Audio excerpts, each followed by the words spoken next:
नमस्कार दोस्तों, मेरा नाम है राजेश पवार। इस वीडियो में हम बात करेंगे राजस्थान की ज्योग्राफी के, राजस्थान के भूगोल के एक बहुत ही महत्वपूर्ण टॉपिक, राजस्थान की महत्वपूर्ण नदियाँ तथा आबहा प्रणाली के बारे में।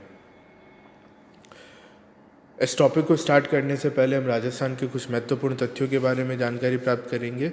और ये जो टॉपिक है, ये टॉपिक राजस्थान के स्टेट गवर्नमेंट के जितने भी एग्ज़ाम हैं उन सभी एग्ज़ाम्स के लिए बहुत इम्पोर्टेंट है। राजस्थान वैसे तो इस देश का क्षेत्रफल की दृष्टि से सबसे बड़ा राज्य है, किंतु जल संसाधनों के मामले में राजस्थान इस देश का अति पिछड़ा राज्य है। राजस्थान में देश के कुल जल संसाधन का मात्र 1.16% जल ही पाया जाता है। राजस्थान में सतही जल का एकमात्र स्रोत वर्षा ही है। राजस्थान में वार्षिक वर्षा का औसत 57 सेंटीमीटर है, जो कि बहुत कम है। राजस्थान में प्रवाहित होने वाली नदियों में से सिर्फ चंबल और माही दो ही ऐसी नदियां हैं जो वर्ष भर बहती हैं, जिनमें वर्ष भर पानी रहता है। बाकी सभी नदियों में सिर्फ बरसात के समय ही पानी रहता है। वो बरसाती नदियां हैं। बरसात के अलावा, वर्षा ऋतु के अलावा ये नदियां सूख जाती हैं। राजस्थान में अरावली पर्वतमाला दक्षिणी पश्चिम से लेकर राजस्थान के उत्तर पूर्वी की ओर फैली हुई है। राजस्थान में अरावली पर्वतमाला की स्थिति, भूगर्भिक संरचना तथा जलवायु ने राजस्थान के अफवाह तंत्र को अत्यधिक प्रभावित किया है। अधिकांश नदियों का उद्गम राजस्थान में अरावली पर्वतमाला से होता है, किंतु राजस्थान में वर्षा कम होती है, अतः इन नदियों का जल ग्रहण क्षेत्र काफ़ी छोटे हैं तथा इनका घनत्व काफ़ी कम है। राजस्थान में अधिकांश नदियां अरावली के पूर्वी भाग से निकलती हैं। राजस्थान में 7 संभाग है। इन 7 संभाग में से सबसे ज़्यादा नदियां कोटा संभाग में मिलती हैं। राजस्थान की नदियों को 13 जल ग्रहण क्षेत्रों तथा 59 उप जल ग्रहण क्षेत्रों में विभाजित किया गया है। राज्य में पूर्णतः बहने वाली सबसे लंबी तथा सर्वाधिक जल ग्रहण क्षेत्र वाली नदी बनास है। याद रखना, राजस्थान में ऐसी नदी जो पूर्ण रूप से राजस्थान के अंदर ही बहती है, उन नदियों में सबसे लंबी नदी है बनास नदी, और राजस्थान में सभी नदियों में से सर्वाधिक जल ग्रहण क्षेत्र बनास नदी का है। और राज्य की सबसे लंबी नदी की बात करें या सर्वाधिक सतह जल वाली नदी की बात करें तो वो चंबल नदी है। लेकिन चंबल नदी तीन राज्यों में बहती है, मध्य प्रदेश, राजस्थान, उत्तर प्रदेश। ये पूर्णतः राजस्थान की नदी नहीं है। अतः पूर्णतः राजस्थान की लंबी नदी की बात करें तो बनास नदी, और राजस्थान में बहने वाली नदियों में से सबसे लंबी नदी की बात करें तो चंबल नदी। सर्वाधिक बांध चंबल नदी पर बनाए गए हैं। राजस्थान में 3 नदियां हैं जो राजस्थान में से 6 जिलों में बहती है। राजस्थान में सर्वाधिक जिलों में बहने वाली नदियां हैं चंबल, जो कि राजस्थान में मध्य प्रदेश से चित्तौड़गढ़ में एंटर करती है। चित्तौड़गढ़ से फिर ये बूंदी, कोटा, सवाई माधोपुर, करौली, धौलपुर 6 जिलों में बहती है। बनास है, लूणी है। बनास नदी राजस्थान में 6 जिलों से बहती है। राजसमंद से निकलती है बनास नदी। राजसमंद से फिर चित्तौड़गढ़, चित्तौड़गढ़ से भीलवाड़ा, भीलवाड़ा से अजमेर, अजमेर से टोंक, टोंक से फिर सवाई माधोपुर में चंबल नदी में मिल जाती है। लूनी नदी भी 6 जिलों से बहती है। अजमेर में आना सागर झील के पास में नाग पहाड़ से निकलती है, तो अजमेर हो गया। अजमेर के बाद ये नागौर में एंटर करती है। नागौर के बाद लूनी नदी पाली में एंटर करती है। पाली के बाद में ये जोधपुर जाती है। अजमेर से निकलती है लूनी नदी। अजमेर से फिर नागौर में एंटर होती है। नागौर से पाली, पाली से जोधपुर, जोधपुर से फिर जालोर, जालोर से फिर बाड़मेर, बाड़मेर से फिर ये गुजरात में प्रवाहित होकर कच्छ के रण में समाहित हो जाती है। लूनी नदी भी 6 जिलों से निकलती है। तो राजस्थान में सर्वाधिक जिलों में बहने वाली 3 नदियाँ हैं जो प्रत्येक 6 जिले में बहती हैं, चंबल, बनास और लूनी। राजस्थान में चूरू और बीकानेर को छोड़कर शेष सभी जिलों में कोई ना कोई बरसाती नदी पाई जाती है। सिर्फ राजस्थान में 2 ही ऐसे जिले हैं जहाँ कोई भी नदी नहीं है, चूरू और बीकानेर। राजस्थान में सिर्फ एकमात्र चंबल ऐसी नदी है जो अंतर्राज्य सीमा का निर्माण करती है। राजस्थान में चंबल राजस्थान और मध्य प्रदेश की सीमा का निर्धारण करती है। माही नदी जो मध्य प्रदेश से निकलती है, राजस्थान में बांसवाड़ा और डूंगरपुर से प्रवाहित होकर गुजरात में चली जाती है। गुजरात से फिर ये खंभात की खाड़ी में गिर जाती है। ये माही नदी माही सोम जाखम डूंगरपुर के एक डूंगरपुर में बेणेश्वर नामक जगह पर त्रिवेणी संगम का निर्माण करती है। उस बेणेश्वर को, डूंगरपुर में बेणेश्वर को हम आदिवासियों का महाकुंभ कहते हैं या आदिवासियों का महातीर्थ कहा जाता है। अब बात करते हैं राजस्थान की इन नदियों की अपवाह प्रणाली के बारे में। राजस्थान में नदियों के प्रवाह कर्म को, नदियों की अपवाह प्रणाली को हम 3 वर्गों में विभाजित कर सकते हैं। ये 3 वर्ग हैं। पहला, ऐसी नदियाँ जो बंगाल की खाड़ी की ओर प्रवाहित होती है। इन नदियों को हम बंगाल की खाड़ी की ओर प्रवाह कर्म में विभाजित कर सकते हैं। अब आप सबसे पहले क्वेश्चन ये आएगा कि साहब कहाँ राजस्थान और कहाँ बंगाल की खाड़ी, दोनों में तो बहुत दूरी है और राजस्थान की कोई नदी बंगाल की खाड़ी में गिरती भी नहीं है, फिर हम इन नदियों को बंगाल की खाड़ी की ओर प्रवाह कर्म में क्यों विभाजित कर रहे हैं? बंगाल की खाड़ी के प्रवाह कर्म में विभाजित करने का सिर्फ इतना सा मतलब है, राजस्थान में बहने वाली इन नदियों का पानी अंततः किसी न किसी माध्यम से बंगाल की खाड़ी में गिरता है। अतः इन नदियों को हम बंगाल की खाड़ी के प्रवाह कर्म की ओर विभाजित करते हैं। बंगाल की खाड़ी में गिरती है गंगा नदी। गंगा नदी की सहायक नदी है यमुना नदी। यमुना नदी की सहायक नदी है चंबल नदी, और चंबल नदी राजस्थान से होकर प्रवाहित होकर बहती है। यानी चंबल नदी की सभी सहायक नदियों को हम इस टॉपिक में पढ़ेंगे। चंबल नदी की सहायक नदियाँ तथा कुछ और नदियाँ जो अपना जल यमुना में प्रवाहित करती है, यमुना में मिला देती है, उन नदियों को हमने बंगाल की खाड़ी की ओर प्रवाह कर्म में विभाजित किया गया है। ये राजस्थान के कुल जल प्रवाह प्रणाली का 23% है। अगली वे नदियाँ हैं जो अपने जल को अरब सागर में मिला देती है, या फिर जो नदियाँ अरब सागर की ओर प्रवाहित होती है, उन्हें हम अरब सागर के और प्रवाह कर्म में हम विभाजित करते हैं। इस प्रकार की नदियाँ कुल जल प्रवाह प्रणाली का 17% तक निर्माण करती है। अगला वर्ग वो है ऐसी नदियाँ जो किसी भी सागर में नहीं गिरती है, ना अरब सागर की ओर बहती है, ना बंगाल की खाड़ी की ओर बहती है। ऐसी नदियाँ जो राजस्थान की सीमा के अंदर ही या तो मरुस्थल में विलुप्त हो जाती है या किसी झील में विलुप्त हो जाती है। तो ऐसी नदियों को हम अंतः प्रवाहित नदियों में विभाजित करके पढ़ाई करते हैं। ये नदियाँ, अंतर प्रवाहित नदियाँ जो राजस्थान के अंदर ही कहीं ना कहीं विलुप्त हो जाती है, ये राजस्थान के कुल जल प्रवाह प्रणाली का 60% तक निर्माण करती हैं। तो पहला जो टॉपिक है, उस टॉपिक में हम पढ़ेंगे बंगाल की खाड़ी की ओर प्रवाह करने वाली नदियाँ या फिर यमुना नदी में मिलने वाली नदियाँ, यमुना नदी की सहायक नदियाँ। इनमें सबसे प्रमुख नदी है चंबल नदी, और फिर हम चंबल नदी की सहायक नदियाँ भी देखेंगे। राजस्थान से 3 नदियाँ हैं जो यमुना में मिलती है, चंबल नदी, बाणगंगा नदी और गंभीर नदी। याद रखना, ये गंभीर नदी चित्तौड़ में बहने वाली गंभीरी नदी से अलग है। ये गंभीर नदी करौली के अंदर बहती है। तो राजस्थान से 3 नदियाँ यमुना में मिलती है, चंबल नदी, बाणगंगा नदी, गंभीर नदी। चंबल नदी की सहायक नदियों की बात करते हैं। चंबल नदी की सहायक नदियाँ बनास नदी, काली सिंध नदी, पार्वती नदी, मेज नदी और ये वापनी, जिसे हम ब्राह्मणी भी बोलते हैं या कहीं कहीं इसे बामनी भी लिखा जाता है। फिर चाकण नदी, छोटी काली सिंध नदी। बनास नदी की भी कुछ सहायक नदियाँ हैं जैसे बेडच याद रखना, बेडच को उदय सागर झील तक हम आयड़ नदी के नाम से जाना जाता है, और उदय सागर झील के पश्चात इस बेडच नदी को बेडच नदी के नाम से जाना जाता है। यानी उदय सागर झील से पहले आयड़ नदी और उदय सागर झील के बाद में बेडच नदी। बेडच नदी बनास नदी की सहायक नदी है। और अन्य नदियाँ जो बनास नदी की सहायक नदियाँ वो है कोठारी, कारी, मिनाल, बांडी, मानसी, धुंध, Morel, die, deal, सोहादरा, Kali Sindh. बेडच नदी की सहायक नदी है गंभीरी नदी। यहाँ ये जो गंभीरी नदी है चित्तौड़ के अंदर बहती है। चित्तौड़गढ़ का किला गंभीरी और बेडच नदियों के संगम पर स्थित है। ये गंभीरी नदी इस यमुना की जो सहायक नदी है गंभीर, इससे अलग है। गंभीर करौली में बहती है और गंभीरी नदी जो बेडच नदी की सहायक नदी है वो चित्तौड़गढ़ के अंदर प्रवाहित होती है। तो बेडच नदी की सहायक नदियाँ गंभीरी, गुजरी, औराई, वागन, अब हम बात करते हैं काली सिंध नदी की सहायक नदियों की। काली सिंध नदी की सहायक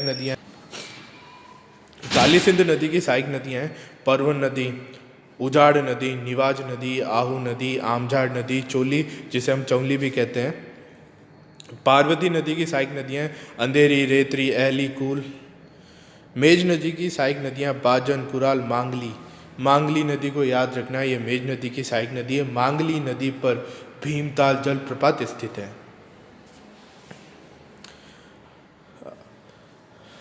फिर हम बात करते हैं गंभीर नदी की सहायक नदियाँ पार्वती और पांचना।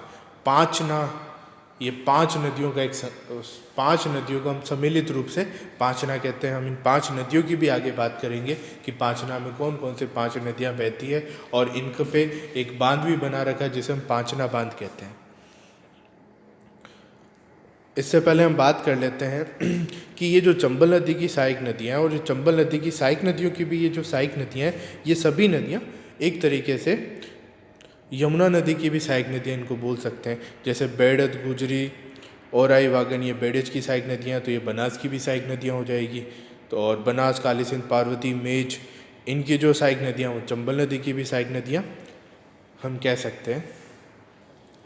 बंगाल की खाड़ी की ओर प्रवाहित होने वाली नदियों में सबसे महत्वपूर्ण नदी है चंबल नदी। चंबल नदी को देख लेते हैं। चंबल नदी का प्राचीन नाम है चर्मण्यवती नदी। इसे हम कामधेनु के नाम से भी जानते हैं। इसका जो उद्गम स्थान है, इसका उद्गम होता है मध्य प्रदेश के इंदौर जिले के महू के निकट मानपुर के समीप विंध्याचल पर्वत की जाना पाव पहाड़ी। कहाँ से उद्धृत होती है चंबल नदी? चंबल नदी निकलती है मध्य प्रदेश के इंदौर जिले के महू के निकट मानपुर के समीप विंध्याचल पर्वत की जाना पाव पहाड़ी। ये नदी राजस्थान में मध्य प्रदेश के मंदसौर जिले से 84 गढ़ के समीप राजस्थान में ये प्रवेश होती है। चंबल नदी पर भैंसरोडगढ़ के समीप चूलिया प्रपात स्थित है। ये चूलिया प्रपात 18 मीटर तक ऊंचा है। इस चूलिया प्रपात के समीप ही राणा प्रताप सागर बांध चंबल नदी पर बनाया गया है।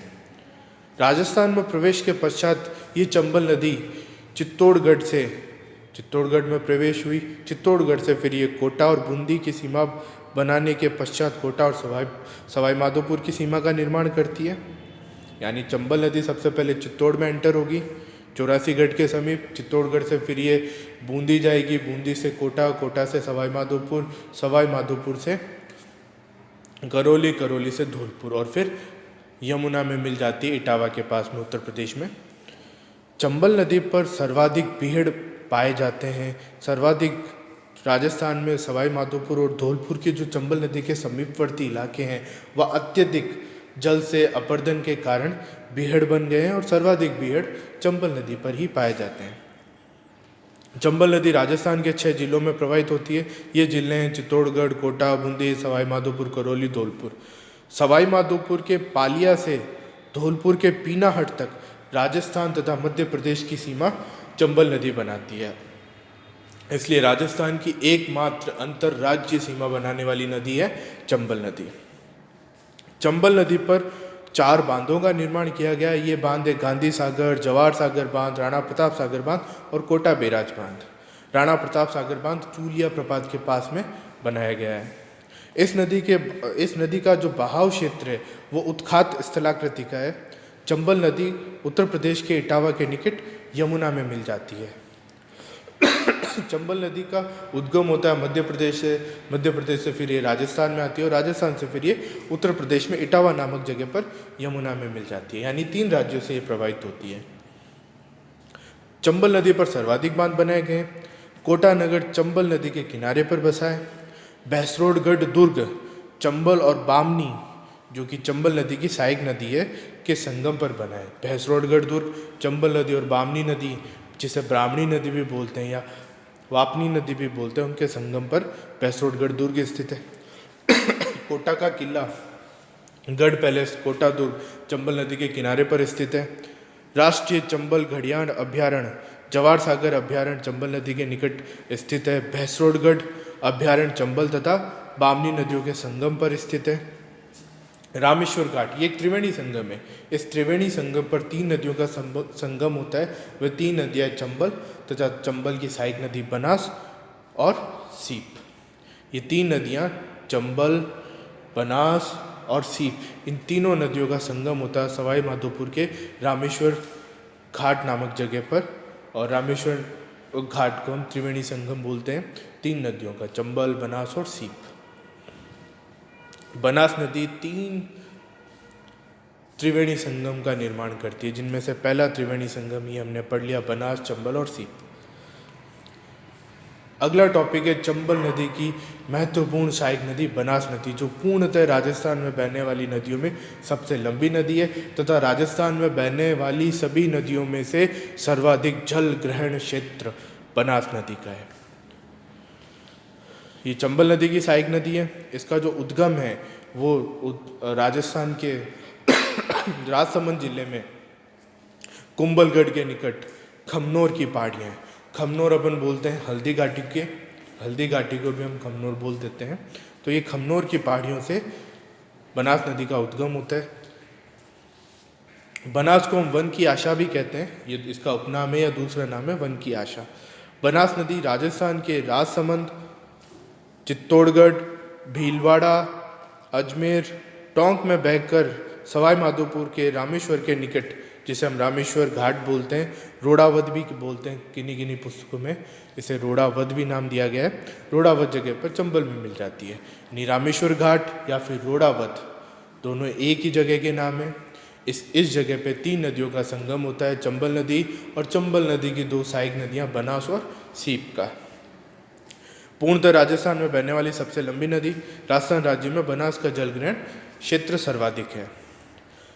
बनास नदी का जलग्रहण क्षेत्र लगभग है, ये जो आंकड़ा है 46,570 वर्ग किलोमीटर, किन्हीं पुस्तकों में ऊपर नीचे हो सकता है, तो ये लगभग आंकड़ा है 46,570 किलोमीटर, जो राजस्थान की सभी नदियों के जलग्रहण क्षेत्र का 27.48 है। और राजस्थान में सर्वाधिक जलग्रहण क्षेत्र बनास नदी का है। कितना है? 27.48% है। टोंक जिले के टोडा रायसिंह में बिसलपुर बांध बनास नदी पर ही बनाया गया है।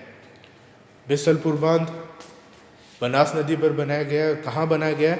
टोंक जिले के टोडा रायसिंह में। नाथद्वारा, टोंक और सवाई माधोपुर बनास नदी के तट पर बसे।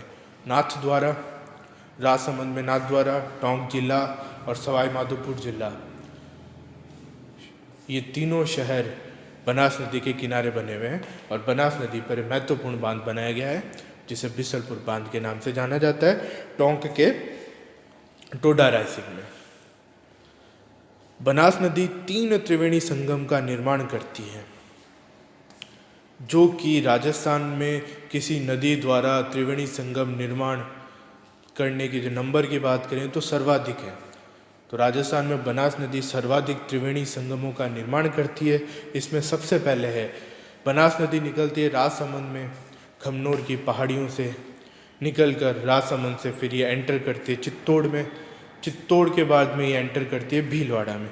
तो भीलवाड़ा में एंटर करते हैं, भीलवाड़ा में बिगोद नामक जगह पर ये अपने पहले त्रिवेणी संगम का निर्माण करती है, जहाँ बनास नदी और बनास नदी की 2 सहायक नदियाँ मेनाल और बेड़च, ये तीनों मिलकर त्रिवेणी संगम का निर्माण करती है।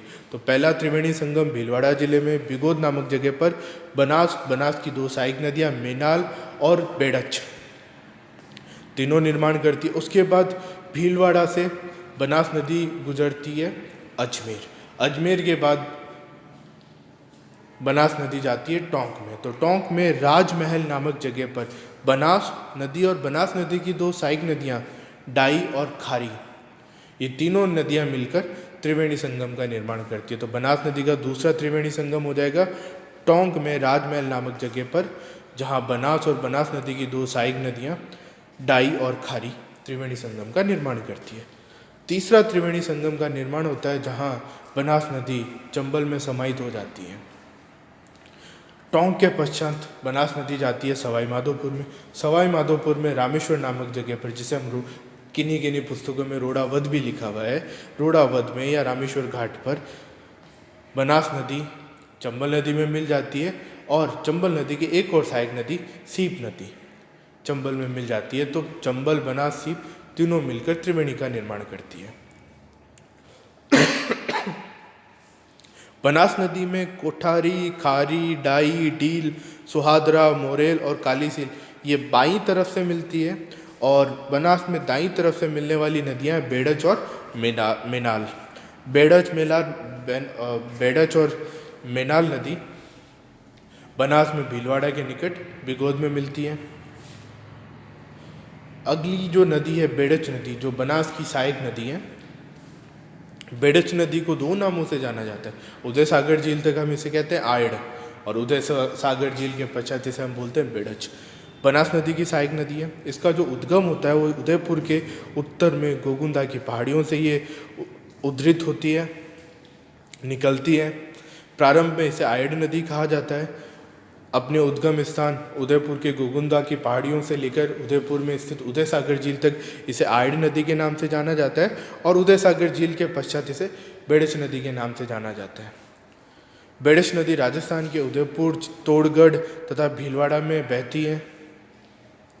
बेड़च नदी भीलवाड़ा के मांडलगढ़ तहसील में बिगोद के निकट बनास नदी में मिल जाती है, जहाँ ये त्रिवेणी संगम का निर्माण करती है,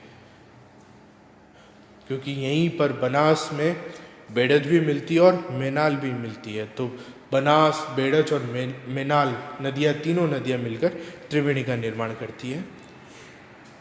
चित्तौड़गढ़ के अप्पा वास गांव के निकट बेड़च नदी पर गोसुंडा बांध बना हुआ है। याद रखना, गोसुंडा बांध कहाँ बना हुआ है? चित्तौड़ जिले में अप्पावास गांव पर। और किस नदी पर बना है? बेड़च नदी पर।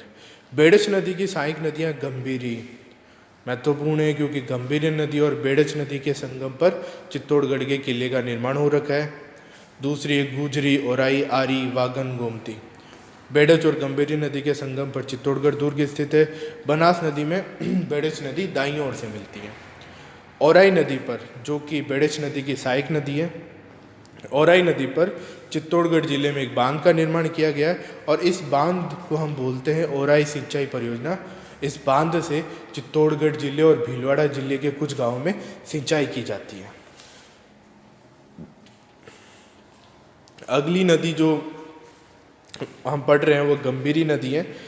गंभीरी नदी चित्तौड़गढ़ जिले में प्रवाहित होती है।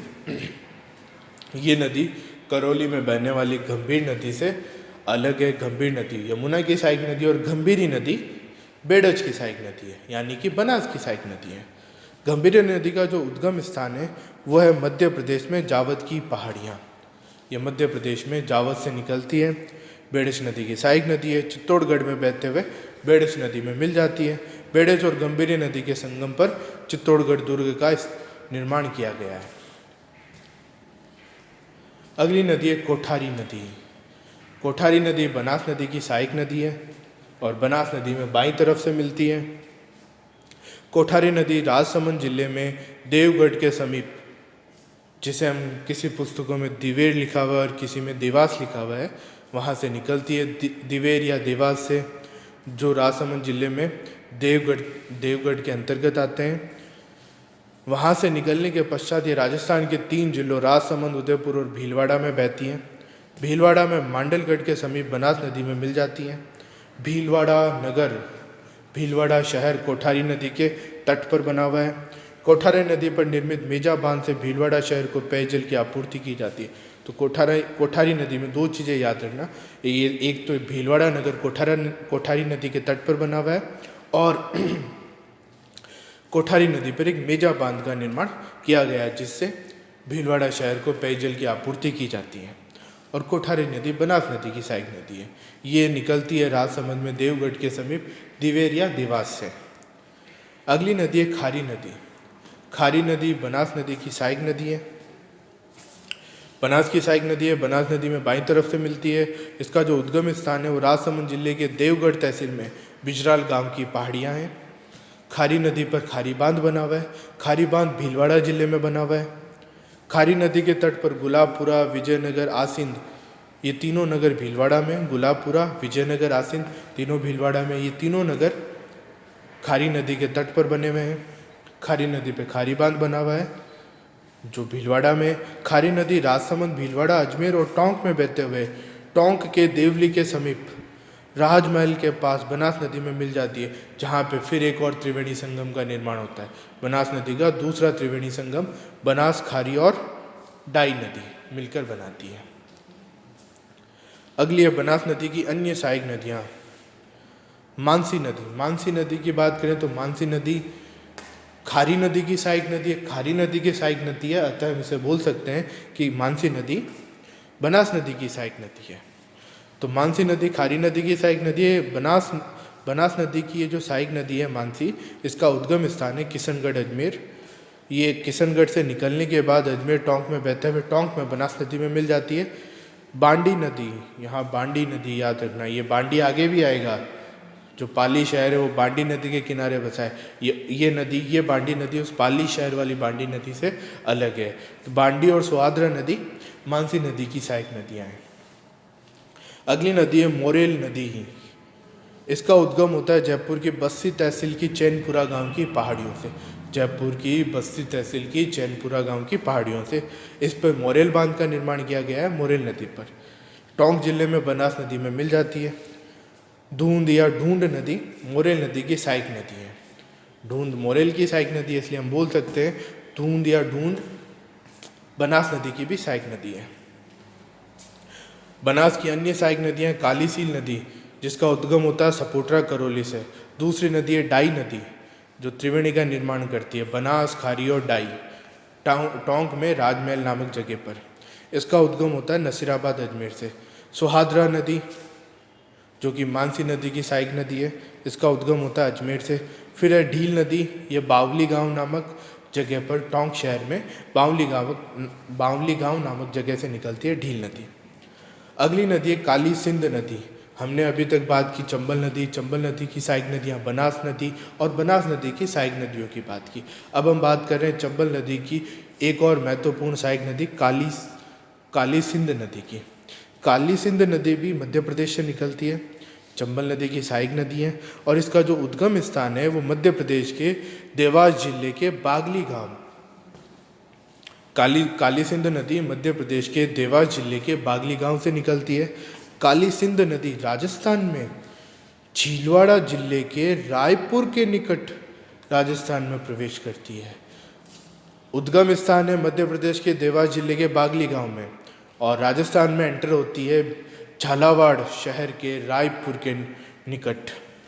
राजस्थान में 3 जिलों में बहती है, झालावाड़ के बाद बारां के बाद कोटा में ये चंबल नदी में मिल जाती है। कोटा में नानेरा नामक स्थान पर काली सिंध नदी चंबल नदी में मिल जाती है। झालावाड़ नगर काली सिंध नदी के किनारे बसा हुआ है। काली सिंध नदी की सहायक नदियाँ आहू, परवन, आमजाड़, चोली, जिसे चौली कहते हैं, उजाड़, निवाज। काली सिंध नदी की सहायक नदियों की बात करते हैं, इनमें सबसे महत्वपूर्ण नदी है आहू। आहू नदी मध्य प्रदेश के सुसनेर नामक जगह से निकलकर झालावाड़ में नंदपुर के समीप राजस्थान में प्रवेश करती है। प्रवेश के पश्चात ये कोटा और झालावाड़ की सीमा बनाते हुए या सीमा पर बहते हुए घाघरोन का दुर्ग, जो कि झालावाड़ में है, घाघरोन में काली सिंध नदी में मिल जाती है। और जो घाघरोन का किला है वो काली सिंध और आहू नदियों के संगम पर बनाया गया है। काली सिंध नदी की दूसरी जो महत्वपूर्ण नदी है वो परवन नदी है। परवन नाम याद रखना, इस पे 12 जिले में परवन परियोजना भी चलाई जा रही है। परवन नदी काली सिंध नदी की सहायक नदी है। परवन नदी मध्य प्रदेश से निकलकर राजस्थान के झालावाड़, कोटा, बारां 3 जिलों में बहती है। झालावाड़, कोटा, बारां में बहते हुए बारां में काली सिंध नदी में मिल जाती है। परवन नदी की 3 सहायक नदियाँ नेवज, धार और छापी। नेवज, धार और छापी। नेवज नदी झालावाड़ में परवन नदी में मिल जाती है। शेरगढ़ दुर्ग, जो कि बारां के अंदर है, जिसे हम कोषवर्धन दुर्ग के नाम से भी जानते हैं, ये परवन नदी के किनारे पर बनाया गया है। शेरगढ़ अभ्यारण्य, जो कि बारां में है, जो शेरगढ़ दुर्ग के समीप स्थित है, वो भी परवन नदी के किनारे स्थित है। मनोर थाना दुर्ग परवन और काली खांड नदियों के संगम पर स्थित है। मनोर थाना दुर्ग भी बारां जिले में स्थित है। अगली नदी है पार्वती नदी। पार्वती नदी चंबल नदी की सहायक नदी है। इसका उद्गम फिर से मध्य प्रदेश में विंध्याचल की जो श्रेणियां हैं, मध्य प्रदेश में सीहोर नामक जगह पर विंध्याचल पर्वत की श्रेणियों से निकलती है और यह सवाई माधोपुर जिले में पालिया के निकट चंबल में मिल जाती है। पालिया से लेकर धौलपुर तक चंबल नदी अंतर्राज्य सीमा का निर्माण करती है। सवाई माधोपुर के पालिया से लेकर धौलपुर के पीनाहट तक चंबल नदी राजस्थान और मध्य प्रदेश की अंतर्राज्य सीमा का निर्माण करती है। तो ये सवाई माधोपुर में पालिया के निकट चंबल में मिल जाती है पार्वती नदी। पार्वती नदी की सहायक नदियां अंधेरी, रेतरी, एली एंड कूल। अगला है चंबल नदी की अन्य सहायक नदियां। चंबल नदी की सहायक नदियों की हमने बात की, बनास की सहायक नदियों की बात कर ली। उसके बाद हमने बात की काली सिंध नदी की। काली सिंध नदी के बाद में हमने काली सिंध की दो महत्वपूर्ण सहायक नदियां आहू और परवन की बात की। इसके बाद हमने पार्वती नदी की बात की। इसके अलावा जो अन्य महत्वपूर्ण सहायक नदियां हैं उनकी बात करते हैं। उनमें सबसे पहला नाम है मेज नदी। मेज नदी निकलती है भीलवाड़ा के मांडलगढ़ नामक जगह से। ये 3 जिलों में बहती है, भीलवाड़ा, कोटा, बूंदी। बूंदी में लाखेरी के निकट मेज नदी चंबल नदी में मिल जाती है। बांजन, कुराल, मांगनी नदी मेज नदी की सहायक नदियाँ। अतः चंबल नदी की भी सहायक नदियाँ हुई बांजन, कुराल और मांगली। भीमताल जलप्रपात महत्वपूर्ण है। भीमताल जलप्रपात मांगली नदी पर स्थित है। अन्य जो नदी है जो चंबल नदी की सहायक नदी है वो बापनी, जिसे हम बामनी भी बोलते हैं, ब्रह्माणी भी बोलते हैं। ये इसका उद्गम है चित्तौड़गढ़ जिले में हरिपुरा गांव से। ये भैंसरोडगढ़ के निकट चंबल नदी में मिल जाती है। बस्सी अभ्यारण्य जो चित्तौड़गढ़ में, ये औराई और बामनी नदियों के संगम पर स्थित है। चंबल नदी की अन्य सहायक नदियों की चाकण नदी। चाकण नदी ये बूंदी जिले में निकलती है। बूंदी सवाई माधोपुर में बहते हुए चंबल नदी में मिल जाती है। बूंदी में नैनवा नामक जगह पर चाकण नदी पर चाकण बांध का निर्माण किया गया है। दूसरी नदी है छोटी काली सिंध नदी। ये काली सिंध नदी से अलग है, ये छोटी काली सिंध नदी है। ये काली सिंध नदी का उद्गम होता है मध्य प्रदेश में और मध्य प्रदेश से निकलने के बाद झालावाड़ में ही चंबल नदी में मिल जाती है। अगला हम बात कर रहे हैं बाणगंगा नदी की। बाणगंगा नदी यमुना नदी की सहायक नदी है। वैसे बाणगंगा नदी में कन्फ्यूजन रहता है। कुछ पुस्तकों में इसे अंतर प्रवाहित नदियों के अंदर रखा जाता है और कुछ पुस्तकों में इसे बंगाल की खाड़ी की ओर बहने वाली नदियों में रखा जाता है। क्योंकि जब बाणगंगा नदी निकलती है, जिसे हम अर्जुन की गंगा के नाम से भी जानते हैं, इसे हम यमुना नदी की सहायक नदी भी कहते हैं। क्यों कहते हैं? क्योंकि कभी कभी जब बारिश में वर्षा कम होती है, वर्षा ऋतु में, तो बाणगंगा नदी का पानी भरतपुर के समीप ही फैल जाता है। ये यमुना नदी तक पहुंच ही नहीं पाती, मिल ही नहीं पाती। इसलिए कुछ पुस्तकों में इसे अंतर प्रवाहित नदी भी कहा जाता है। और कभी कभी जब बारिश ज़्यादा होती है तो इसका पानी भरतपुर से आगे निकल कर यमुना नदी में भी मिल जाता है। चूँकि कभी कभी ये यमुना नदी में मिल जाता है, इसलिए हम बाणगंगा को यमुना की सहायक नदी भी कहते हैं और इसे हम बंगाल की खाड़ी की ओर प्रवाह कर्म वाली नदियों में पड़ रहे हैं। बाणगंगा नदी यमुना नदी की सहायक नदी है। इसे अर्जुन की गंगा के नाम से भी जाना जाता है। इसका जो उद्गम स्थान है वो राजस्थान की राजधानी जयपुर की बैराठ की पहाड़ियों से ये निकलती हैं। ये पूर्व की ओर बहते हुए 3 जिलों जयपुर, दौसा और भरतपुर में बहती हैं। उत्तर प्रदेश में आगरा जिले के फतेहाबाद के समीप यमुना नदी में मिल जाती है जब कभी बारिश ज़्यादा होती है तो यदि बारिश कम होती है तो इसका पानी यमुना में नहीं मिल पाता और भरतपुर जिले में ही फैल जाता है। जयपुर में जमवा रामगढ़ बांध हमेशा न्यूज़ में रहता है। जमवा रामगढ़ बांध बाणगंगा नदी के तट, बाणगंगा नदी पर ही बनाया गया है। तीसरी महत्वपूर्ण नदी है गंभीर नदी। इसे गंभीरी नदी से कंफ्यूज मत करना। गंभीरी नदी अलग है और गंभीर नदी अलग है। गंभीरी नदी यमुना की सहायक नदी है। इसका उद्गम होता है करौली में। ये प्रवाहित होती है करौली से ये भरतपुर में जाती है। भरतपुर से उत्तर प्रदेश से वापस राजस्थान में धौलपुर में आती है और धौलपुर से वापस उत्तर प्रदेश में मैनपुरी में पहुंच जाती है। और उत्तर प्रदेश के मैनपुरी जिले में ये गंभीर नदी यमुना नदी में मिल जाती है। गंभीर नदी की सहायक नदी है पार्वती नदी। ये पार्वती नदी चंबल नदी की सहायक नदी पार्वती नदी से अलग है। वो पार्वती नदी जो चंबल नदी की सहायक नदी है, जो मध्य प्रदेश से निकलती है, उससे गंभीर नदी की सहायक नदी पार्वती नदी अलग है। दोनों नदियाँ अलग अलग है, लेकिन दोनों का नाम एक ही है, पार्वती। तो ये पार्वती नदी और पांचना नदी, जो कि 5 नदियों का संगम है, ये गंभीर नदी की सहायक नदियाँ हैं। पांचना बांध जो निर्माण किया गया, इस बांध में भद्रावती नदी, अंटा, बरखेड़ा, बेसावट, माची, ये तीनों नदियाँ इसमें मिलती हैं, और इन तीनों नदियों को ही हम कहते हैं पांचना नदियाँ या पांचना बांध। फिर बात करते हैं पार्वती नदी की। फिर बता रहा हूँ, ये पार्वती नदी चंबल नदी की सहायक नदी से अलग है। ये पार्वती नदी गंभीर नदी की सहायक नदी है। इसका उद्गम होता है सपोटरा करौली से, धौलपुर में गंभीर नदी में मिल जाती है। धौलपुर में पार्वती बांध, जिसे हम अंगाई बांध के नाम से भी जानते हैं, का निर्माण पार्वती नदी पे किया गया है। धौलपुर जिले में पार्वती नदी पर पार्वती सिंचाई परियोजना के माध्यम से 35,000 एकड़ में सिंचाई की जाती है। पार्वती सिंचाई परियोजना भी चल रही है धौलपुर जिले में, और पार्वती सिंचाई परियोजना सन 1959 में प्रारंभ की गई थी।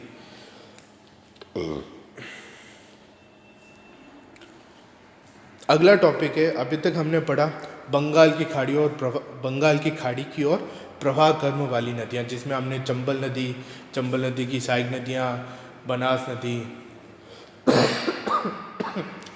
नदी की सहायक नदियाँ, बेड़च नदी, गंभीर नदी, इनकी हमने बात की। बनास नदी के बाद में हमने काली सिंध नदी की बात की, फिर काली सिंध की सहायक नदियाँ, परवन आहू की बात की, पार्वती नदी की बात की, मेज नदी की बात की। उसके बाद हमने यमुना नदी की 2 और सहायक नदियाँ, बाणगंगा नदी और गंभीर नदी की बात की। अब हम बात कर रहे हैं नदियों के दूसरे वर्ग की, ऐसी नदियाँ जो अरब सागर की ओर प्रवाहित होती है। अरब सागर की ओर प्रवाह कर्म वाली नदियों की बात हम अब करेंगे। इनमें जो सबसे महत्वपूर्ण है, अरब सागर की ओर बहने वाली नदियों को फर्दर हमने 2 वर्गों में विभाजित किया है। वो 2 वर्ग हैं, ऐसी नदियाँ जो कच्छ के रण में गिरती है, और ऐसी नदियाँ जो खंबात की खाड़ी में गिरती है। कच्छ के रण में गिरने वाली नदियों की बात करते हैं, तो कच्छ के रण में 2 नदियाँ गिरती है, लूणी नदी और पश्चिमी बनास नदी। पश्चिमी बनास नदी लिटिल रण में गिरती है। लिटिल रण भी कच्छ ऑफ रण या कच्छ के रण का ही हिस्सा है। खंबात की खाड़ी में 2 नदियाँ गिरती है, माही नदी और साबरमती नदी। लूनी नदी की सहायक नदियों की बात करें तो लूनी नदी की सबसे महत्वपूर्ण सहायक नदी है जवाई नदी, सुकड़ी तृतीय या सुकड़ी 1, 2, 3 नदियाँ हैं। सुकड़ी तृतीय नदी लूनी नदी की सहायक नदी है। बांडी नदी और लीलड़ी, मीठड़ी, सुकड़ी सेकंड, सागी और जोजड़ी, ये नदियाँ लूनी नदी की सहायक नदियाँ हैं। जवाई नदी की भी 2 सहायक नदियाँ हैं, एक तो सुकड़ी नदी और एक खारी नदी। यहाँ फिर से बता दूँ, यहाँ जो जवाई नदी की सहायक नदी खारी नदी है, ये खारी नदी बनास नदी की सहायक नदी खारी नदी जो भीलवाड़ा में बहती है, जिस पे खारी बांध का निर्माण कर रखा है। खारी नदी पे जिस पे गुलाबपुरा, विजयनगर और आसिंद शहर बसे में, उस खारी नदी से जवाई नदी की ये जो सहायक नदी खारी नदी है, ये अलग अलग है, भिन्न भिन्न है। सुगड़ी तृतीय नदी की भी सहायक नदी है, बांडी सेकंड। यहाँ लूनी नदी की सहायक नदी बांडी और सुकड़ी तृतीय की सहायक नदी बांडी सेकंड, ये दोनों फिर से अलग अलग नदियाँ हैं। बांडी नदी की भी सहायक नदी है गुहिया नदी। पश्चिमी बनास की सहायक नदी है सूकली, जिसे हम सीपू भी कहते हैं। फिर हम बात करते हैं खंबात की खाड़ी में गिरने वाली नदियाँ, जिनमें 2 नदियाँ हैं, माही नदी, साबरमती नदी। माही नदी की सहायक नदियाँ सोम नदी की भी सहायक नदियाँ हैं जाखम, सोम नदी, अनास और मोरेल, चाप, भादर, ईरू, एराव, ये माही नदी की सहायक नदियाँ हैं। सोम नदी की सहायक नदियाँ हैं जाखम, टिड्डी, गोमती, साडनी। अनास नदी की सहायक नदी है हरण। बनास नदी की दो से ज़्यादा सहायक नदियाँ हैं, उसमें एक तो है वाकल और दूसरी नदियाँ हैं हतमती, मेशवा, सही नदी पे सही बांध का निर्माण किया गया है। इस सही बांध से एक सुरंग के द्वारा, टनल के द्वारा पानी को जवाई नदी पर निर्मित जवाई बांध में लाया जाता है। तो वाकल, हथमती, मिश्रवा, शही, माजम, बेतरक ये नदियाँ साबरमती नदी की सहायक नदियाँ हैं। वाकल नदी की दो नदियाँ सहायक नदियाँ हैं, मानसी और पारवी। तो हम इन सबसे पहले अरब सागर की ओर प्रवाहित होने वाली नदियों में से हम सबसे पहले पढ़ेंगे लूनी नदी के बारे में। लूनी नदी पश्चिमी राजस्थान की महत्वपूर्ण नदी है। लूनी नदी को हम लवणवती या खारे पानी की नदी भी कहते हैं। ये पश्चिमी राजस्थान की सबसे महत्वपूर्ण नदी है। लूनी नदी अजमेर में आना सागर झील के समीप नाग पहाड़ियों से निकलती है। लूनी नदी का जल ग्रहण क्षेत्र लगभग 34,250 वर्ग किलोमीटर है। कुछ पुस्तकों में भिन्न भिन्न हो सकता है, थोड़ा बहुत ऊपर नीचे हो सकता है। 34,250 वर्ग किलोमीटर लगभग है। लूनी नदी 6 जिलों से प्रवाहित होती है। लूनी नदी निकलती है अजमेर में नागपाड़ से, आना सागर झील के समीप अजमेर से निकलने के बाद ये जाती है नागौर के पश्चात पाली के पश्चात जोधपुर के पश्चात बाड़मेर के बाद में जालोर, और जालोर से फिर ये गुजरात में बहते हुए रण के कच्छ में विलुप्त हो जाती है। उद्गम से लेकर लूनी नदी के उद्गम यानी नाग पहाड़ से लेकर बाड़मेर के बालोतरा जिले तक लूनी नदी का पानी मीठा है, और बालोतरा जिले के पश्चात में लूनी नदी का पानी खारा हो जाता है। बालोतरा शहर जो कि बाड़मेर जिले में आता है, और लूनी नदी के तट पर प्रमुख नगर है। फिर हम बात करते हैं लूनी नदियों की सहायक नदियाँ। लूनी नदी की सबसे महत्वपूर्ण सहायक नदी है जवाई नदी। जवाई नदी का उद्गम होता है पाली जिले के बाली तहसील के गोरिया गांव की पहाड़ियों से। पाली जिले के बाली तहसील के गोरिया गांव की पहाड़ियों से जवाई नदी का जो बहाव क्षेत्र है वो पाली से जालोर से बाड़मेर में ये जवाई नदी लूनी नदी में मिल जाती है। जालोर में पल्लाई गांव के समीप बाई किनारे पर सुगड़ी नदी इसमें मिलती है, और बिरावा गांव के पास खारी नदी इसमें मिलती है। ये खारी नदी भीलवाड़ा जिले में बहने वाली बनास नदी की सहायक नदी से भिन्न है, और बाड़मेर जिले में ये जवाई नदी में मिल जाती है। सुमेरपुर शहर जवाई नदी के किनारे बसा हुआ है। सुमेरपुर के पास में जवाई नदी पर जवाई बांध का निर्माण किया गया है। जवाई बांध पश्चिमी राजस्थान का सबसे बड़ा बांध है। जवाई नदी की सहायक नदियाँ हैं सुकड़ी नदी, जिसका उद्गम होता है पाली जिले से। सुकड़ी नदी बहती है पाली, जालोर, बाड़मेर, और सुकड़ी नदी पर जालोर जिले के बांकली गांव में बांकली बांध का निर्माण किया गया है। सुकड़ी नदी पर, सुकड़ी नदी के किनारे पर ही जालोर जिला स्थित है। जालोर शहर सुकड़ी नदी के किनारे पर स्थित है, और सुकड़ी नदी पर जालोर में बांकली गांव के समीप बांकली बांध का निर्माण किया गया है। अगली जो सहायक नदियाँ लूनी की वो है सुकड़ी तृतीय। ये सुकड़ी तृतीय जालोर में बहने वाली सुकड़ी नदी से अलग है। सुकड़ी नदी तृतीय खारी व जवाई नदी के संगम के पश्चात एक सहायक नदी और निकलती है, जिसे हम बोलते हैं सुकड़ी तृतीय, और ये सुकड़ी तृतीय बाद में जाकर लूनी नदी में मिल जाती है। बांडी सेकंड ये सुकड़ी तृतीय की सहायक नदी है, और ये सिरोही में अरावली की पहाड़ियों से निकलकर जालोर में सुकड़ी तृतीय में मिल जाती है। सुकड़ी नदी की सहायक नदी बांडी द्वितीय सुकड़ी तृतीय की सहायक नदी है, और ये अरावली की पहाड़ियों से निकलकर जालोर में सुकड़ी तृतीय में मिल जाती है। लूनी नदी की अन्य सहायक नदियां हैं बांडी नदी के किनारे पर पाली शहर स्थित है, जिसमें आजकल प्रदूषण की बहुत ज़्यादा समस्या है। बांडी नदी का उद्गम होता है हेमावास बांध से। हेमावास बांध का निर्माण कर रखा है बांडी नदी पर, जो कि पाली में अरावली की पहाड़ियों से निकलती है, और ये पाली जिले के अंदर बहती है, और पाली जिले के अंदर ही लूनी नदी में मिल जाती है। पाली शहर बांडी नदी के किनारे पर बसा है। पाली में लालसनी गांव के समीप बांडी नदी लूनी नदी के अंदर समाहित हो जाती है। बांडी नदी की सहायक नदियाँ गुहिया नदी और हेमावास बांध बांडी नदी पर बना है। जोजड़ी नदी महत्वपूर्ण है, क्योंकि लूनी नदी की जितनी भी सहायक नदियां हैं वे सभी नदियां अरावली की पहाड़ियों से निकलती है। सिर्फ जोजड़ी एकमात्र ऐसी नदी है जो अरावली पर्वतमाला से नहीं निकलती है। जोजड़ी नदी का उद्गम होता है नागौर जिले के पोंडलू गांव से। जोजड़ी नदी नागौर जिले के पोंडलू गांव से निकलती है। ये नागौर से बहते हुए जोधपुर में लूनी नदी में मिल जाती है। अगली नदी है सागी नदी, जो जालोर के जसवंतपुरा से निकलती है, जो जालोर और बाड़मेर में बहते हुए बाड़मेर में लूनी नदी में मिल जाती है। अगली नदी है लीलड़ी नदी, जो अजमेर के जवाजा से निकलकर पाली में लूनी नदी में मिल जाती है। अजमेर के जवाजा से निकलकर पाली में लूनी नदी में मिल जाती है। लूनी की अगली सहायक नदी है मीठड़ी नदी। मीठड़ी नदी पाली में अरावली पर्वतमाला से निकलकर पाली और बाड़मेर जिलों में बहते हुए बाड़मेर के पंवाला गांव के समीप लूनी में मिल जाती है। ये हमने लूनी नदी और लूनी नदी की सहायक नदियों की बात की। अब हम बात कर रहे हैं पश्चिमी बनास नदी की।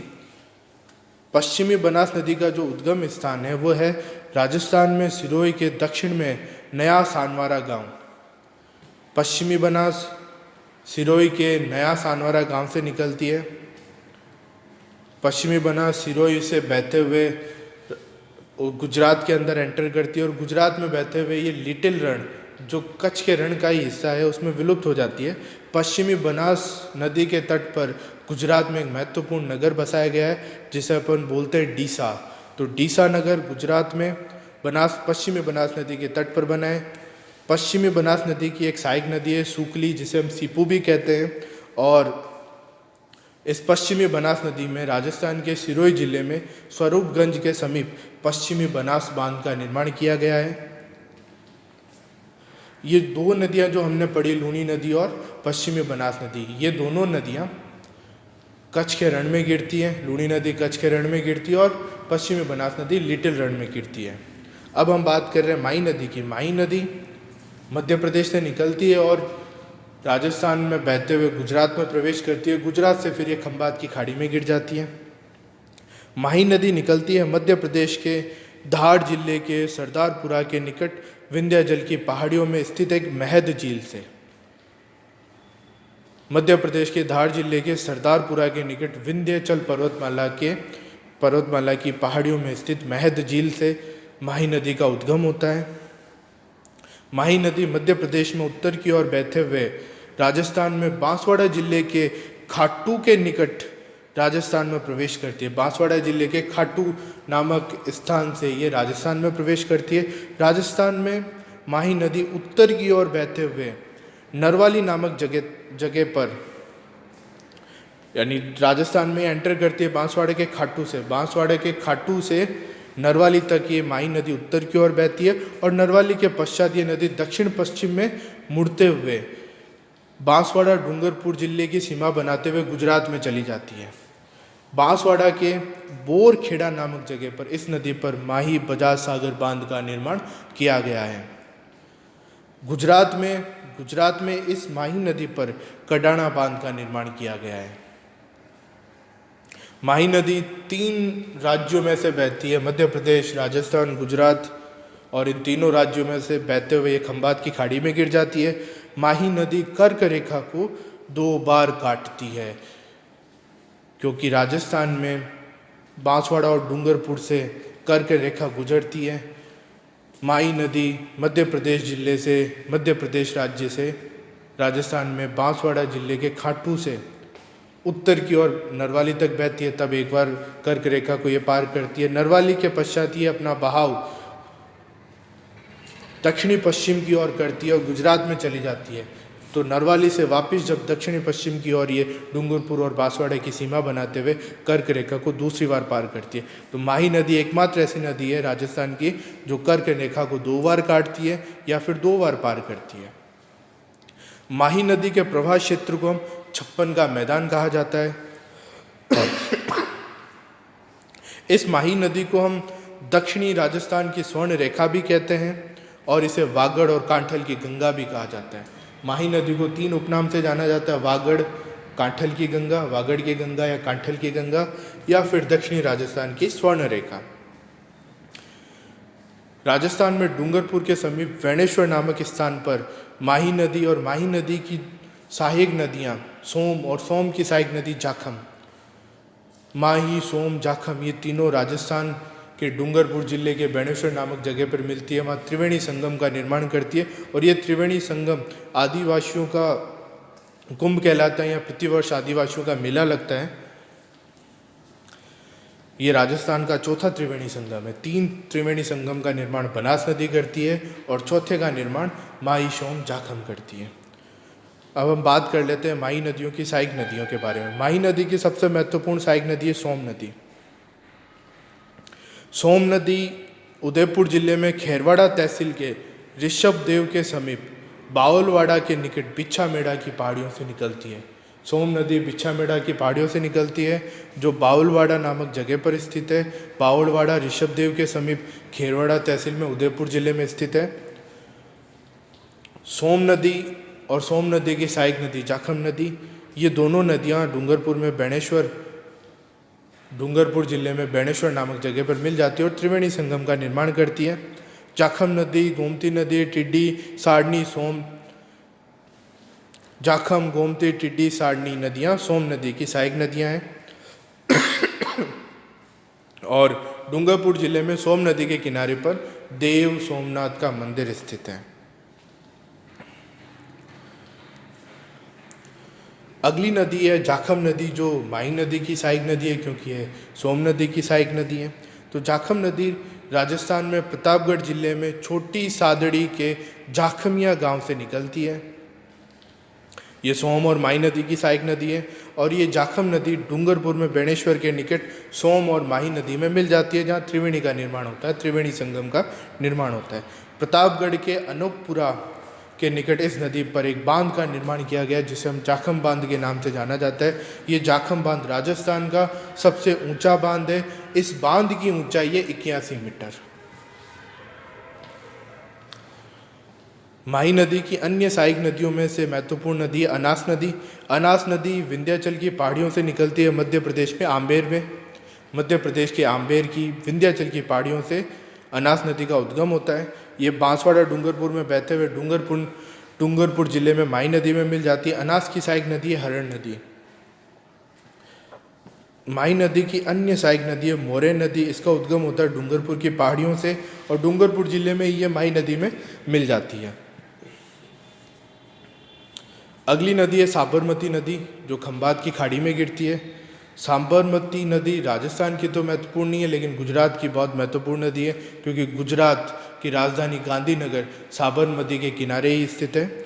साबरमती का उद्गम राजस्थान में उदयपुर में पदराड़ा की पहाड़ियाँ, जिसे हम कोटड़ी भी कहते हैं, कोटड़ी नामक जगह से या पदराड़ा की पहाड़ियों से साबरमती नदी का उद्गम होता है। उदयपुर में बहते हुए गुजरात में प्रवेश कर खंभात की खाड़ी में गिर जाती है और गुजरात की राजधानी गांधीनगर साबरमती के किनारे ही बसी है। साबरमती की सहायक नदियाँ वाकल नदी, जिसका उद्गम होता है गोगुंदा से। वाकल नदी की सहायक नदियाँ मानसी और पारवी नदी और उदयपुर में वाकल नदी अपनी सहायक नदियों सहित साबरमती नदी में मिल जाती है। साबरमती की अन्य सहायक नदी है सई नदी। सई नदी महत्वपूर्ण है क्योंकि इस नदी पर सई बांध बना हुआ है और इस सई बांध से पहाड़ों को काटकर सुरंग बनाकर पानी को जवाई बांध में लाया जाता है। सई नदी का उद्गम होता है पादराना गांव उदयपुर से। उदयपुर से गुजरात में बहते हुए साबरमती नदी में मिल जाती है सई नदी और इस सई नदी पर कोटड़ा तहसील में, उदयपुर की कोटड़ा तहसील में सई बांध का निर्माण किया गया है, जिससे सुरंग या टनल के द्वारा पानी जवाई बांध लाया जाता है। अब हम बात करेंगे तीसरे वर्ग की, राजस्थान की नदियों के तीसरा वर्ग अंतर प्रवाहित नदियाँ। ऐसी नदियाँ जो ना तो अरब सागर में अपना पानी गिराती है, ना बंगाल की खाड़ी की ओर बहती है। ऐसी नदियाँ जो राजस्थान राज्य के अंदर ही, राजस्थान राज्य की सीमा के अंदर ही या तो मरुस्थल में या फिर किसी न किसी झील में समाहित हो जाती है, उन नदियों को हम अंतर प्रवाहित नदियों के अंतर्गत पढ़ते हैं। इनमें सबसे महत्वपूर्ण नदियाँ हैं घग्गड़ नदी, रूपारेल नदी, कांतली नदी, साबी नदी, काकने, जिसे हम काकनी भी बोलते हैं, जिसे मसूरदी भी बोलते हैं। और अगली है सांबर लेक अफवाह क्षेत्र। सांबर लेक अफवाह क्षेत्र राजस्थान की सबसे बड़ी खारे पानी की झील है। इस झील में 5 नदियाँ मिलती है, इसलिए सांबर लेक अफवाह क्षेत्र में हम 5 नदियों के बारे में पढ़ाई करेंगे। इन सब में से हम ये जो सांबर लेक में अफवाह क्षेत्र में गिरने वाली नदियों के नाम है मेंथा, रूपनगढ़, तुरतमती, खारी, खंडेला। अंतर प्रवाहित नदियों में से हम सबसे महत्वपूर्ण नदी घग्गर नदी की बात करेंगे। घग्गर नदी, जिसे हम त्रश्दशी नदी भी बोलते हैं, जिसे हम मृत नदी के नाम से भी जानते हैं, इसका उद्गम होता है हिमालय की शिवालिक पहाड़ियों से। हिमालय की शिवालिक पहाड़ियाँ हिमाचल प्रदेश के अंतर स्थित कालका नामक जगह से, शिवालिक पहाड़ियों से घग्गर नदी का उद्गम होता है। घग्गर नदी हिमाचल प्रदेश में कालका नामक जगह से शिवालिक पहाड़ियों से निकलकर हिमाचल, पंजाब और हरियाणा में बहते हुए राजस्थान में हनुमानगढ़ जिले की टिब्बी तहसील के तलवाड़ा गांव के पास राजस्थान में प्रवेश करती है और भटनेर के पास में ये विलुप्त हो जाती है। लेकिन वर्षा ऋतु में ये नदी गंगानगर के सूरतगढ़ और अनूपगढ़ के कुछ गांवों तक पहुंच जाती है। हनुमानगढ़ जिला, अनूपगढ़ और सूरतगढ़, ये तीनों शहर घग्गर नदी के किनारे बसे हुए हैं। घग्गर नदी को स्थानीय भाषा में नाली कहा जाता है।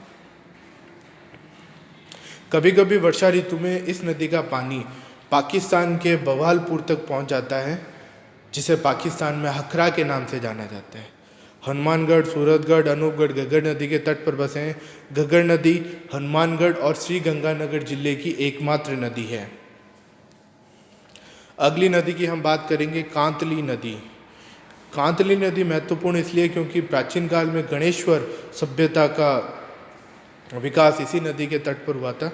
कांतली नदी सीकर जिले में खंडेला की पहाड़ियों से निकलकर झुंझुनू होते हुए चूरू और झुंझुनू की सीमा से पहले ही विलुप्त हो जाती है। कांतली नदी सीकर और झुंझुनू में ही बहती है, चूरू में नहीं बहती है।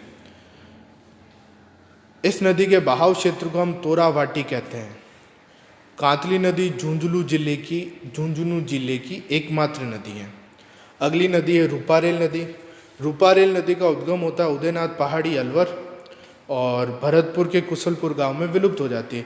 यानी रूपारेल नदी अलवर और भरतपुर 2 जिलों में प्रवाहित होती है। अगली नदी है काकने, मसूरदी नदी। तीनों एक ही नदी के नाम है, काकने, मसूरदी। ये नदी काकने, मसूरदी, ये जैसलमेर में कोटड़ी गांव की पहाड़ियों से निकलती है। जैसलमेर जिला राजस्थान का क्षेत्रफल की दृष्टि से सबसे बड़ा जिला है।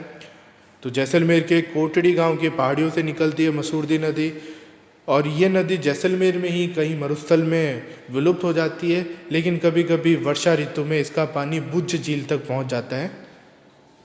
अगली नदी है साबी नदी। साबी नदी सेवर की पहाड़ियाँ, जो जयपुर और सीकर की सीमा पर स्थित है, सेवर की पहाड़ियों से निकलकर जयपुर, अलवर होते हुए हरियाणा में विलुप्त हो जाती है।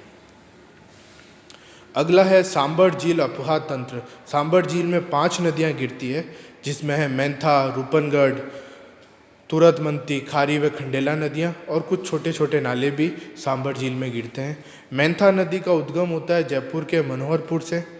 मेंथा नदी जयपुर, नागौर में बहते हुए सांबर झील में मिल जाती है। रूपनगढ़ नदी का उद्गम होता है नाग पहाड़, अजमेर, जहाँ से लूनी नदी भी निकलती है। अजमेर के नाग पहाड़ से निकलकर रूपनगढ़ नदी अजमेर और जयपुर में बहते हुए सांबर झील में मिल जाती है। अब हम बात करेंगे राजस्थान में बहने वाली नदियों की लंबाई के क्रम की। हमने इस पूरे वीडियो में नदियों की लंबाई के बारे में बात नहीं की है, क्योंकि नदियों का लंबाई कितने किलोमीटर ये विवादित विषय, भिन्न भिन्न पुस्तकों में नदियों की भिन्न भिन्न लंबाइयाँ दे रखी है। अतः हम नदियों की जो एग्जैक्ट लंबाई है उसकी बात नहीं करेंगे। ना ही क्वेश्चन पूछा जाएगा कि किसी नदी की कितनी लंबाई है। हाँ, ये पूछा जा सकता है कि कौन सी नदी लंबी है और कौन सी नदी छोटी है। तो हम नदियों की लंबाई की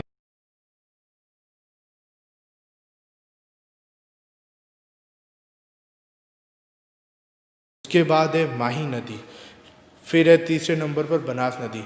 लेकिन ये कहा जाए कि राजस्थान के अंदर, पूर्णतः राजस्थान के अंदर बहने वाली सबसे लंबी नदी है बनास, क्योंकि चंबल और माही राजस्थान के अलावा मध्य प्रदेश, उत्तर प्रदेश, चंबल नदी मध्य प्रदेश, राजस्थान और उत्तर प्रदेश में भी बहती है, और माही नदी मध्य प्रदेश, राजस्थान और गुजरात में भी बहती है।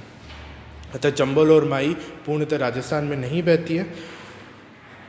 तो राजस्थान के अंदर बहने वाली पूर्णतः नदी में सबसे लंबी नदी बनास नदी, और राजस्थान में बहने वाली नदियों में सबसे लंबी नदी चंबल नदी। तो चंबल नदी सबसे लंबी है, उसके बाद है माही नदी, तीसरे नंबर पर बनास नदी, चौथे नंबर पर घग्गर नदी, पाँचवें पे बाणगंगा नदी जिसे हम अर्जुन की गंगा भी कहते हैं, घग्गर नदी जिसे अपन मृत नदी कहते हैं, फिर है छठे नंबर पर लूणी नदी जिसे हम लवणवती बोलते हैं या फिर खारे पानी की नदी कहते हैं, सातवें पे काली सिंध नदी जो चंबल नदी की सहायक नदी है, आठवीं बेड़च नदी जो बनास नदी की सहायक नदी है जिसे उदय सागर झील तक आयड नदी के नाम से जाना जाता है, और उदय सागर झील के पश्चात इसे बेड़च नदी के नाम से जाना जाता है। और 9वें नंबर पे कोठारी नदी। अगला टॉपिक है नदियों के त्रिवेणी संगम। राजस्थान में नदियों के 4 त्रिवेणी संगम का निर्माण होता है, जिसमें से 3 त्रिवेणी संगम बनास नदी बनाती है। सबसे पहला त्रिवेणी संगम है बनास नदी, और बनास नदी की 2 सहायक नदियाँ मीनाल और बेड़च का, जो बिगोद में मिलती है, भीलवाड़ा के बिगोद में।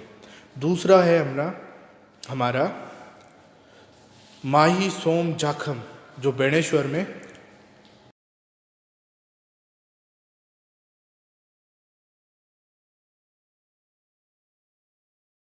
नदी, चंबल नदी और चंबल नदी की 2 सहायक नदियाँ बनास और सीप नदी, ये तीनों मिलती है रामेश्वरम घाट सवाई माधोपुर में है, और इसको हम रोडावत के नाम से भी जानते हैं। चौथा त्रिवेणी संगम है बनास, और बनास की 2 सहायक नदियाँ डाई और खारी का, और इन तीनों नदियों का संगम होता है टोंक जिले के राजमहल नामक जगह पर। तो चारों त्रिवेणी संगम को याद रखिएगा। अगला है हम नदियों के जल ग्रहण क्षेत्र की बात करते हैं। राजस्थान में सर्वाधिक जल ग्रहण क्षेत्र है बनास नदी का, लगभग है ये 46,570 किलोमीटर, जो राजस्थान के जल ग्रहण क्षेत्र का 27.48% है। राजस्थान में दूसरा सबसे बड़ा जल ग्रहण क्षेत्र है लूणी नदी का, जो लगभग है 34,250 वर्ग किलोमीटर, और जो राजस्थान की सभी नदियों के जल ग्रहण क्षेत्र का 20.21% है। तीसरे नंबर पर जल ग्रहण क्षेत्र के मामले में चंबल नदी आती है। चंबल नदी का जल ग्रहण क्षेत्र है लगभग 29,110 वर्ग किलोमीटर, जो लगभग 17.18% है राजस्थान की सभी नदियों के जल ग्रहण क्षेत्र का। चौथे नंबर पे आता है माही नदी का जल ग्रहण क्षेत्र, जो 16,030 वर्ग किलोमीटर है, जो लगभग 9.46% है। पाँचवें नंबर पे आता है मेंथा और रूपनगढ़ नदी का जल ग्रहण क्षेत्र, जो सांबर झील के अंदर गिरती है। इनका है 6,940 वर्ग किलोमीटर, जो लगभग 4.10% है। तो दोस्तों, ये हमारे इस वीडियो का अंत है। इस वीडियो के पश्चात हम इस टॉपिक से संबंधित राजस्थान की महत्वपूर्ण नदियों से संबंधित कुछ महत्वपूर्ण प्रश्नों को देखेंगे।